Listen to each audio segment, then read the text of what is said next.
안녕하세요. 하둡과 헤어지고 온프레미스에서 모던 데이터 아키텍처로 빅데이터 플랫폼 구축하기 발표를 맡은 SK 하이닉스 신호승입니다. 제 소개는 안 넣었는데요. 지금 한 20년 정도 개발하고 있고요. 고인물입니다. 고인물인데 고인물 이 오픈소스를 지독하게도 쓰고 있습니다. 제조회사에 있다 보니까 저희는 퍼블릭 클라우드를 쓸 수 없는 상황이고요. 거의 유일한 대안이 다 인하우스로 개발을 해야 되는 상황에서 최근 한 2, 3년 동안 분석 시스템에 대한 요건들이 매우 급변하게 변화하고 있는 상황이고 올해 더 혁명이 일어났죠. 챗GPT 때문에 또 분석 시스템을 한 번 더 혁명을 시켜야 되는 그런 미션을 받고 있는 상황이고요. 오늘 주제가 이제 하둡을 어떻게 없앨 것이냐, 아니면 하둡을 어떻게 벗겨낼 것이냐, 이걸 어떤 요구사항들이 나타났기 때문에 이 과정을 진행을 했고, 어떻게 진행을 했는지에 대한 공유를 하는 시간을 가지도록 하겠습니다. 하둡, 벌써 15년? 제가 2000년 후반부터 썼으니까 굉장히 오랜 시간 동안 비정형 데이터를 배치 처리를 하는 가장 안정적인 대안으로 여전히 많이 사용을 하고 있는 상태이고요. 여전히 산업 전반에서 핵심 코어로 쓰고 있는 중이라고 확신하고 있습니다. 하지만 이제 분석가들, 현업에 아니면 분석 시스템을 운영하는 개발자들 아니면 현업 사용자들의 수준이 높아짐으로써 하둡으로서 버틸 수 없는 다양한 요건들이 끊임없이 나오고 있는 중이고요. 가장 큰 대표적인 단점이 정합성을 유지할 수 없다는 것이 하둡에 있어서 가장 큰 치명적인 단점 중에 하나인 거죠. 애초에는 하둡을 쓰다가 와 이렇게만 돼도 좋아요라는 게 10년 전이었다라고 하면 한 4, 5년 전부터 2010년대 후반부터 이대로는 못 쓴다. 좀 더 잘 쓸 수 있게 해주세요. 라는 요건들이 굉장히 많이 발생을 했고요. 그런 대안으로 나온 게 이 두 회사죠. 그 사이에 팔란티어라고도 있긴 했는데 죽었고요. 스노우플레이크랑 데이터브릭스가 모던 데이터 아키텍처를 그 중에서 레이크하우스 아키텍처를 들고 나와서 우리가 기존에 하둡으로 떡칠되어 있던 데이터 플랫폼의 단점들을 개선을 해드리겠습니다.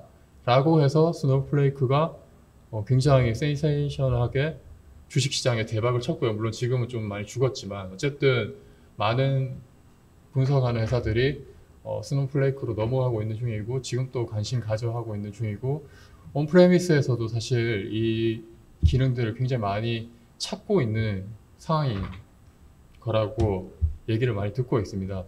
이 회사들이 나오면서 이제 스파크를 만든 마테이 자하르야가 작성한 논문, 레이크하우스 아키텍처에 대한 논문인데 여기에 사실 데이터 플랫폼을 개발하고 운영을 해보시고 현업 사용자들의 요구사항을 들어보시는 분들은 모두 공감하시겠지만 내가 불편하고 그리고 내가 서비스하면서 불편했던 내용들을 다 언급을 해놨어요. 하나하나씩. 왜냐하면 아키텍처 관점으로 봤을 때 하둡이 가질 수 없는, 제공할 수 없는 단점들을 너무 적나라하게 다 지정을 해놨고요.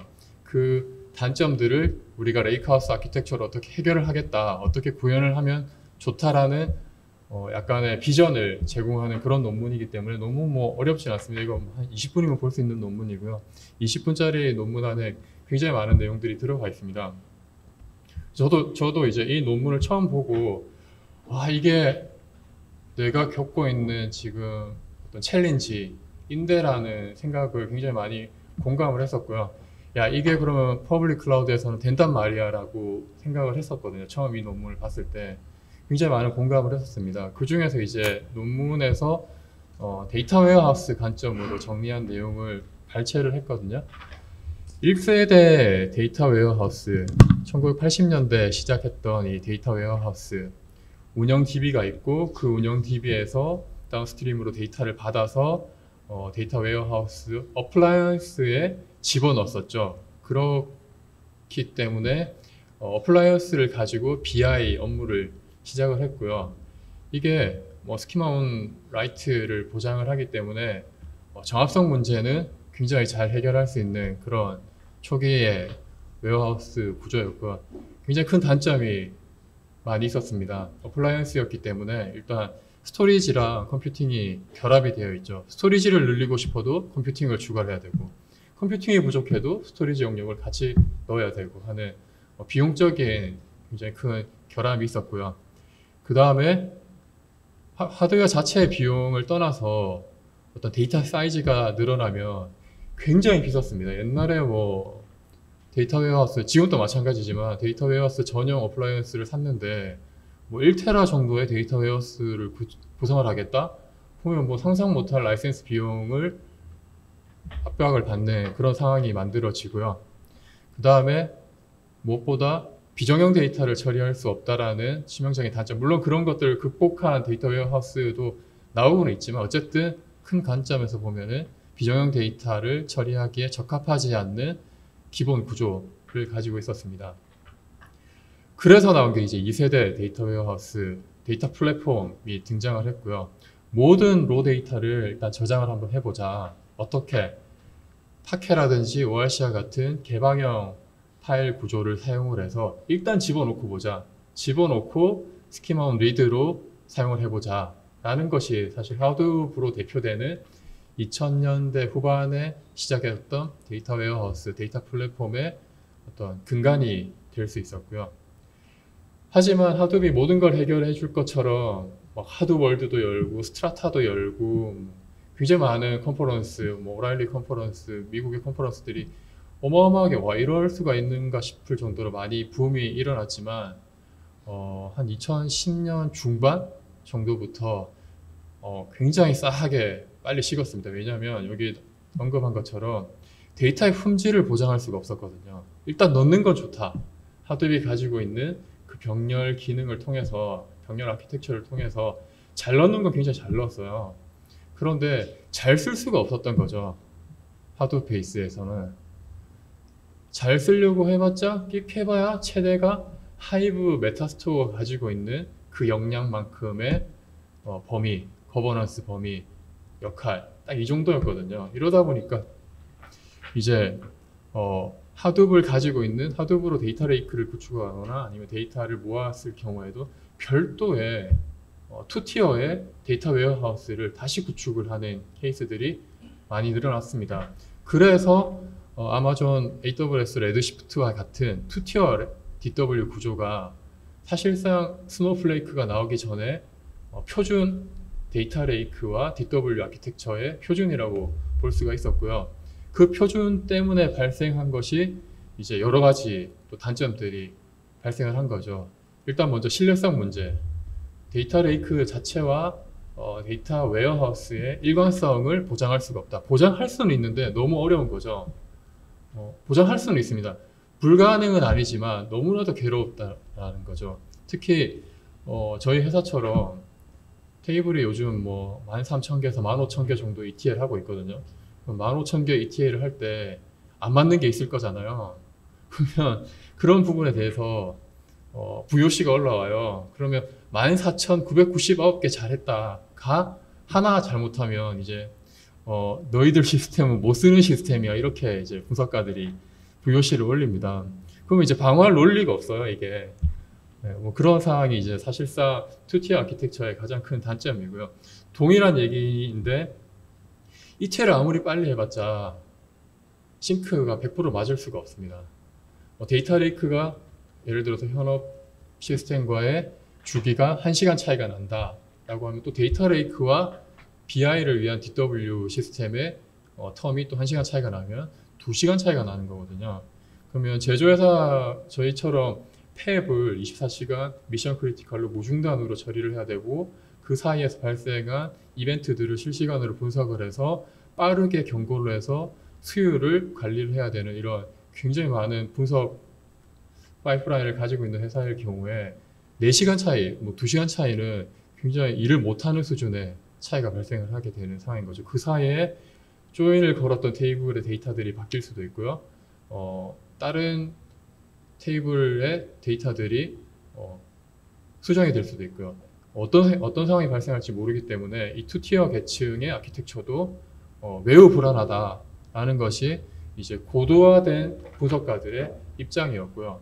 이 레이크하우스 아키텍처 논문에도 동일하게 그런 내용들이 이제 언급이 되어 있었습니다. 결론적으로 못 쓰겠다 하둡을 라는 것이 이제 핵심 내용이었고요. 근데 이제 임플리멘팅을 어떻게 할 것이냐, 이미 사실 어느 정도 답은 나와 있었어요.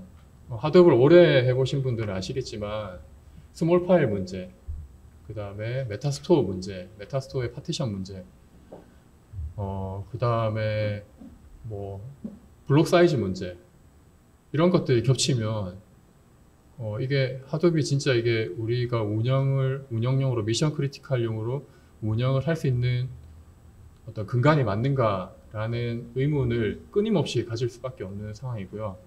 그런 것들을 그러면 하드업이 가지고 있는 큰 두 가지 흐름이, 하나는 HDFS 스토리지, 하나는 야내 리소스 매니저를 통한 컴퓨팅, 이 두 가지인데, 두 가지를 그러면 하드업을 대신할 게 과연 없는가 라고 했을 때 제일 먼저 스토리지 영역은 이미 대안이 있었어요. 다만 퍼포먼스 문제였죠. AWS가 S3라는 것을 이미 뭐 십수년, 거의 한 20년 정도 제공을 하면서 안정적인 하드업의 HDFS만큼 신뢰성을 가진 스토리지 시스템을 제공받을 수 있다는 것은 모두가 동의를 했는데, 많은 하드업 엔지니어들이 하드업의 퍼포먼스, HDFS가 가진 이 분산 시스템 특유의 퍼포먼스를 S3가 커버를 할 수 있느냐라는 의문을 굉장히 많이 가지고 있습니다. 저도 다 검증했지만 아직도 못 믿는 부분이 발생을 해서 틈만 나면 검증을 하고 있거든요. 그리고 컴퓨팅 영역을 어떻게 관리할 것이냐.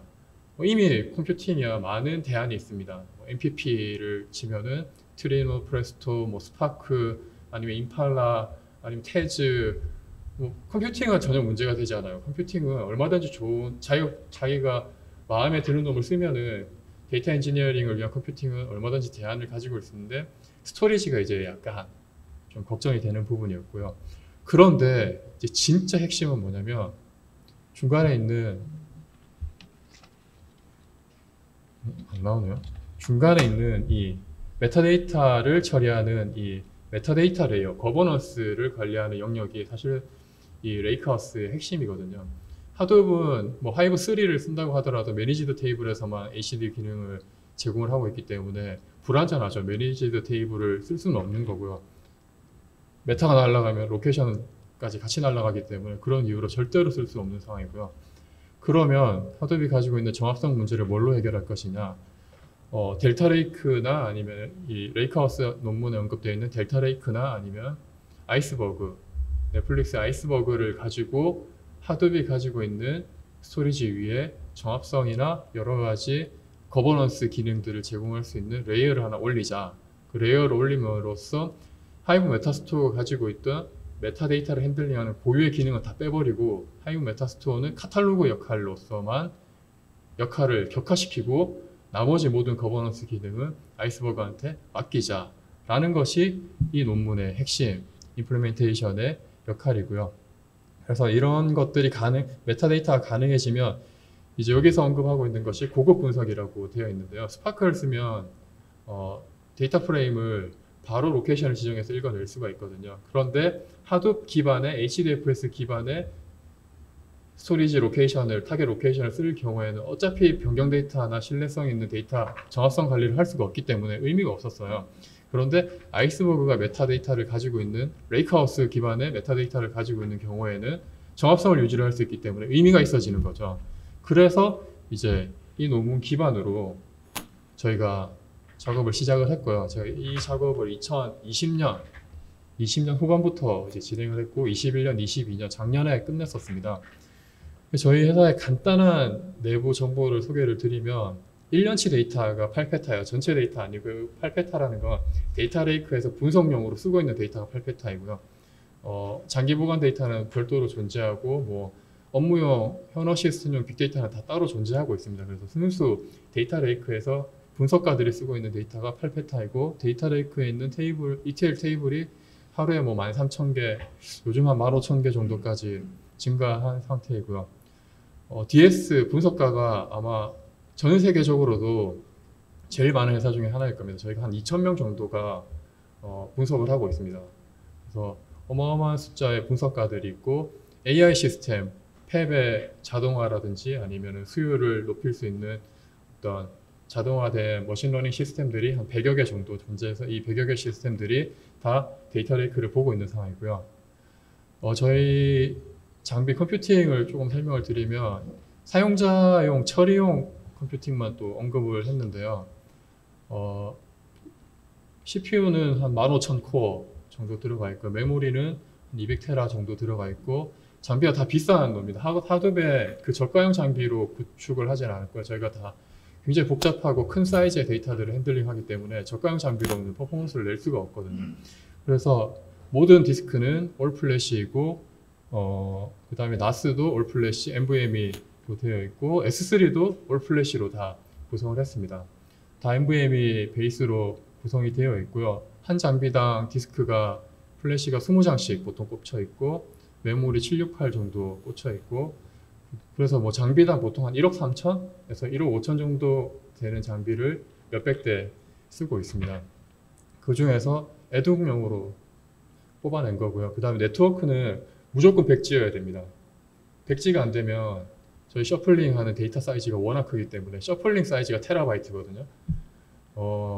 쿼리 혹시 예를 들어서 뭐 API 서버로 쿼리를 날릴 때 바디에다가 5메가짜리 쿼리 보신 분 있으세요? 5메가짜리 쿼리가 날라옵니다. 그 5메가짜리 쿼리가 날라오면은 이런 장비가 아니면 처리를 못해요. 5메가 그 엔진엑스 기본 그 바디 리퀘스트 바디 리밋이 1메가거든요. 그러면 저희 오늘 CNCF 쪽이니까 쿠버네티스로 쓰면 쿠버 프록시라든지 아니면은 노드포트라든지 아니면은 이스티오라든지 다 설정을 바꿔야 돼요. 다 설정을 바꿔가지고 5메가짜리 API를 처리할 수 있는 쿠버네티스 아키텍처를 변경을 해야 됩니다. 5메가가 리밋이 아니겠죠. 5메가짜리 기본이고 하도 심하게 들어와서 제가 10메가로 리밋을 걸어놨거든요. 10메가짜리 쿼리도 제법 많이 들어오는데요. 10메가짜리 쿼리 들어오면은 스캔 사이즈가 뭐 20테라, 30테라 그냥 기본으로 깔고 갑니다. 그래서 하루에 저희가 쓰고 있는 에드워 쿼리용으로 쓰고 있는 메모리가 3페타 정도의 메모리를 쓰고 있고요. 그 다음에 에드워 쿼리 요청수가 한 60만 건에서 70만 건 정도 되고 이게 다 빅데이터용 에드워 쿼리고요. 하루에 평균 HDFS 스캔 사이즈가 한 5페타 정도. 그 다음에 라이트 사이즈는 요건 라이트는 뭐냐면 사용자들이 이제 데이터 레이크랑 DW를 통합을 해놨기 때문에 데이터 레이크에서 브론즈 데이터를 읽어서 실버 데이터로 자기들이 쓸 수 있는 실버나 골드 데이터로 만들었을 때 라이트하는 사이즈가 하루에 분석가들이 한 5테라 정도의 마트DB DW용으로 만들어내고 있고요. 그래서 이런 테이블을 만들 때 쓰고 있는 데이터를 만들 때 쓰고 있는 테이블이 뭐 어떤 놈은 하루에 130억 건 정도 쌓이는 놈이 있고 어떤 놈은 하루에 2,500건 쌓이는 테이블 하나예요. 그냥 테이블 하나가 2,500건 쌓이고 있고 어떤 놈은 파티션이 하루에 1만 개인데 로우가 200억 건이에요. 근데 변경이 일어나요. 이런 놈들이 이제 조인이 발생을 해가지고 장비의 품질, 팹의 정상 상태, 반도체 웨이퍼의 이상 탐지 뭐 이런 작업들을 분석을 하게 됩니다.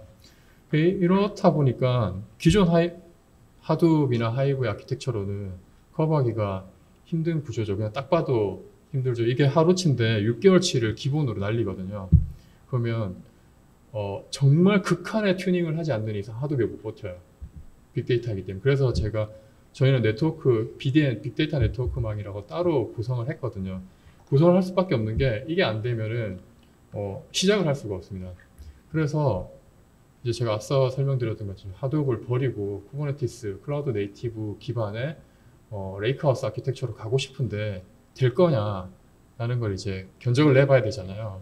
POC를 하더라도 이게 예산 일이 아닌데 POC가 안 돼요. 왜냐면 몇백 대에서 돌려야지 겨우 하나 돌아가는데 뭐 저희는 이제 개발 서버도 뭐 20대, 30대짜리 클러스터 쓰거든요. 근데 20, 30대짜리 클러스터 써도 돌아가는 게 없어요. 하루치 데이터 넣으면 끝이거든요. 그럼 하루치 데이터 돌아간다라고 해서 이게 6개월치를 처리할 수 있느냐? 또 그게 아니잖아요. 그럼 계속 검증을 해봐야 되는 그런 굉장히 난이도 높은 작업들이 생기고요. 그래서 제가 앞서 설명했던 내용들이 이제 다 나옵니다. 비즈니스 요건으로 저희 사내 VOC로 이제 다 나오고 있었습니다. 정합성 문제가 가장 컸고요. 정합성을 해결하기 위해서 레이크하우스 아키텍처를 꼭 도입을 했어야 되는 상황이었고요. 그 다음에 정형, 비정형, 실시간 데이터 통합 분석을 하고 싶어서 이 통합 분석을 할 수 있는 클러스터를 좀 유연하게 동적으로 제공하기 위해서 클라우드 네이티브 기반으로 분석 환경을 제공을 해 줬어야 되고요. 그 다음에 미션 크리티컬한 분석 시스템을 제공을 해달라. 자기들 전용 시스템으로 자원의 다이나믹 얼로케이션을 할 수 있게 해달라. 뭐 이런 것들이 이제 또 주요 요건이었기 때문에 쿠버네티스를 쓰는 것과 레이크하우스 아키텍처를 도입하는 것은 필수 불가결한 선택지였다라고 생각을 하고 있고요. 일단 될지 안 될지는 몰랐었어요. 제가 2020년에 이 결정을 했고 2020년 후반부터 이제 이걸 해야 되는데 어떻게 해야 될까라는데 하는 고민을 많이 했었는데 다행히 저한테는 굉장히 좋은 경험이 있었습니다. 좋은 경험이란 게 뭐냐면 클라우드 네이티브를 쓰지 않더라도 저희 초기 레이크의 아키텍처는 다 VM 기반으로 다 구성을 해놨었거든요.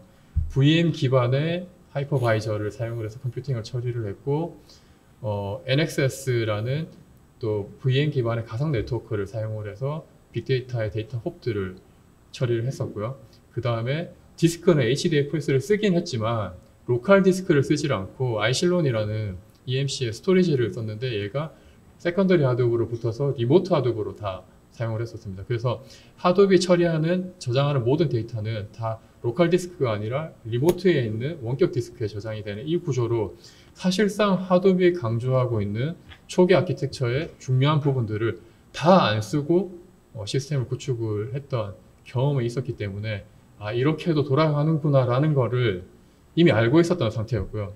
요걸 가지고 이제 베어메탈을 추가했었습니다. 그래서 베어메탈 장비로 하드업을 구축을 할 때도 노드 매니저랑 리소스 데이터 노드를 완전히 분리를 해서 리소스 매니저가 돌아가는 노드, 그 다음에 데이터 노드가 돌아가는 노드를 완전히 물리적으로 다 분리를 해서 컴퓨팅과 리소스를 하던 데에서 분리를 시켜봤고요. 당연히 데이터 노드가 분리가 되어 있기 때문에 하이브 메타에 들어가 있는 모든 로케이션을 리모트로 다 잡아서 쓰고 있었고요. 리모트로 잡아 쓰고 있었기 때문에 여기서 중요한 부분이 캐시를 어떻게 처리할 것이냐, 그리고 이제 기존 클러스터 대비 얼마만큼의 성능 저하가 발생을 할 것이냐, 그 다음 셔플링이 들어갔을 때 셔플링의 지연은 얼마나 발생을 하고 그룹 바이가 예를 들어서 저희 같은 경우에 뭐 500테라짜리 테이블 2개, 뭐 간단하게 2개를 붙이는데 그룹 바이가 한 30개 들어가요. 근데 그 테이블에 컬럼이 2000개예요. 2000개 컬럼을 디스팅트를 시켜요. 이러면 다 이게 셔플링 영역에 어마어마한 부하가 발생을 하거든요.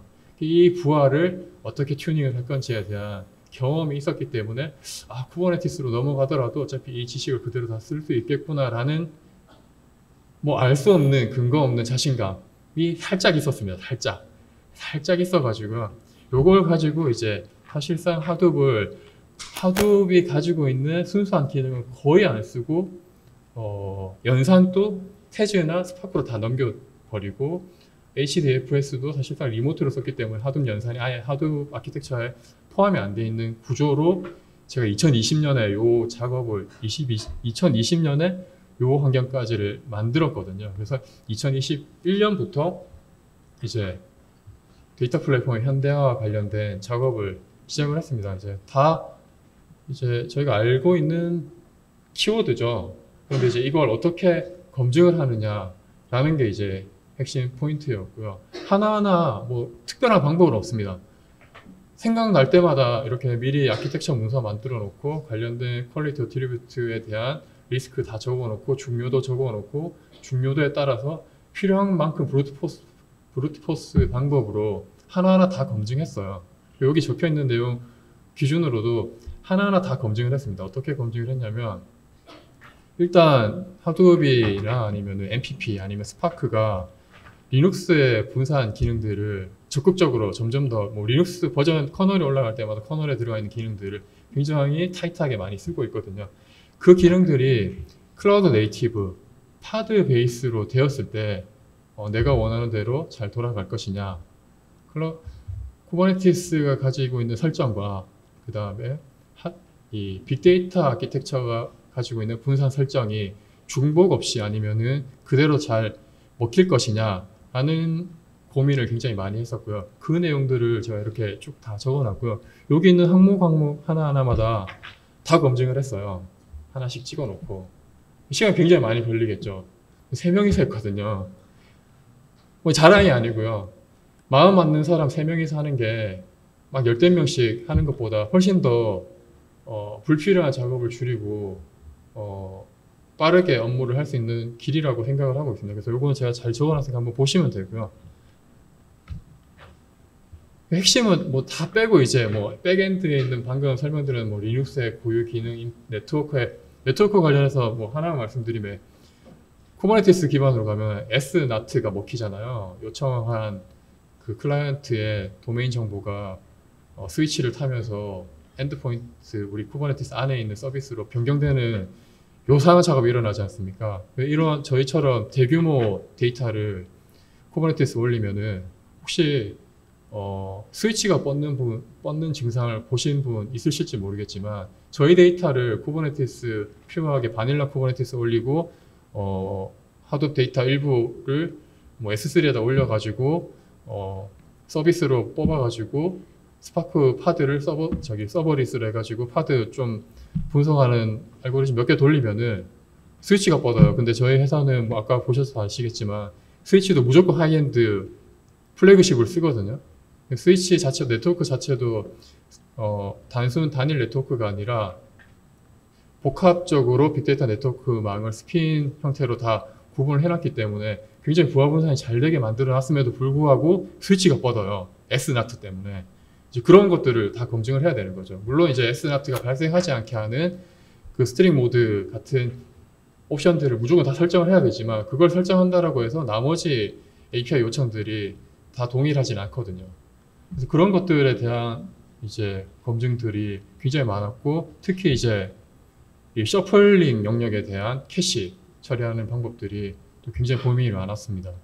그룹핑, 오더바이 같은 그룹바이 같은 것들이 수십 개씩 막 몇백 테라짜리 테이블들을 조인을 하기 때문에 조인이 막 30개, 50개씩 들어가고 유니언 그 조인한 유니언이 막 20, 30개씩 막 들어가기 때문에 버텨내기가 굉장히 어렵거든요. 그래서 이런 것들을 다 검증을 했고 뭐 하버드 컴퓨팅 대안으로 스파크 임팔라 그다음에 멀티스레딩 기술이라고 적어놨는데요. 제일 많이 쓰는 게 요즘 MPP 쪽으로는 뭐 트리노, 프레스토를 많이 쓰는데 얘들이 자바예요. JVM에서 동작하잖아요. 그래서 정말 가혹한 환경에서는 저희 회사 내부에서도 트리노 클러스터가 굉장히 큰 게 있거든요. 수십 페타짜리 업무 시스템 운영하는 트리노가 있는데 거기는 가혹하진 않아요. 왜냐하면 개발자들이 필요한 API를 만들어서 거기에 적응하도록 어쨌든 제어를 할 수 있는 상황인데 저희는 데이터 레이크다 보니까 에드워 커리가 동시에 뭐 어떤 사람이 파이썬으로 멀티스레드 돌려가지고 1초에 100건 넘어오는 상황이 발생하기도 하거든요. 그럼 500테라짜리 테이블을 1초에 100건 넘어오면은 트리노를 못 버팁니다. 절대 못 버팁니다. 자바기 때문에 못 버티고요. 아파치 임팔라는 되게 신기한 게 C++로 만들어서 그런지 죽지는 않아요, 얘는. 네, 죽지는 않아요. 그래서 저희는 이제 임팔라를 쓰고 있는 상황이고요. 간단하게 아키텍처 설명을 드리면 뭐 이건 오버뷰입니다. 실제로 훨씬 복잡하겠죠. 이건 이제 제가 저희 내부 자료는 외부에 유출을 못하기 때문에 따로 이번 세미나 때문에 따로 그린 거고요. 이런 형태로 이제 서비스가 되어 있습니다. 베이스 레이어에 기존 하드웨어에 들어가 있고요.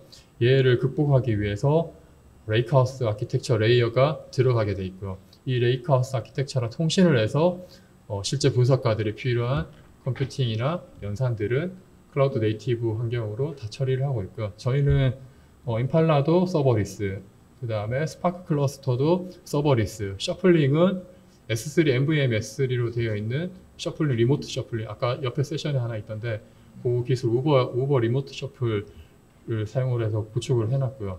그 다음에 유저 데이터 마트도 S3로 마트를 구축을 해서 원하는 데이터는 편리하게 정합성이 맞는 형태로 데이터를 만들어 쓸 수 있게 해놨습니다. 최종적으로 이거는 이제 실제 사용하고 있는 예를 간단하게 그림으로 그렸는데요. 실시간 알람이 들어오게 되면 알람 핸들러가 이 알람 같은 경우에 뭐 초당 제어를 좀 하고 있는 시스템이긴 한데 초당 한 30건에서 100건 정도 알람이 발생을 하게 되고 알람별로 이제 스파크 스트림 파드가 서버리스로 떠서 들어온 알람 데이터를 일단 유저 데이터 마트에 자기가 원하는 아이스버그 베이스 HDFS를 써도 되고 S3 로케이션으로 사용을 해도 되고 쿠드 DB, 아파치 쿠드라는 DB에다가 저장을 해도 되고 이건 이제 사용자들이 선택점으로 만들어 놨고요. 일단 실시간 데이터 저장하고요. 그 다음에 해당 알람에 맞는 이벤트 분석, 어노멀리 스코어를 분석하기 위한 분석 비교 대상 데이터를 호출하게 됩니다. 이러면은 이제 이벤트당 100테라 정도의 데이터들을 호출을 하게 되고요. 이 데이터들을 추출을 해서 유저들이 분석할 수 있는 형태로 데이터 마트에 다시 한 번 더 저장을 하게 됩니다. 이 저장한 데이터를 가지고 실시간 데이터랑 그 다음에 기존에 저장되어 있는 데이터랑 빅데이터랑 다 모아가지고 어노멀리 스코어 칼큘레이터 연산해서 스파크 파드를 서버리스에 있는 놈을 다시 불러와가지고 얘들을 가지고 연산을 하게 되고 연산한 놈은 다시 한 번 더 최종 마트에 있는 이거는 제가 그림을 따로 떼놓긴 했지만 실제로는 여기 안에 있는 놈이겠죠.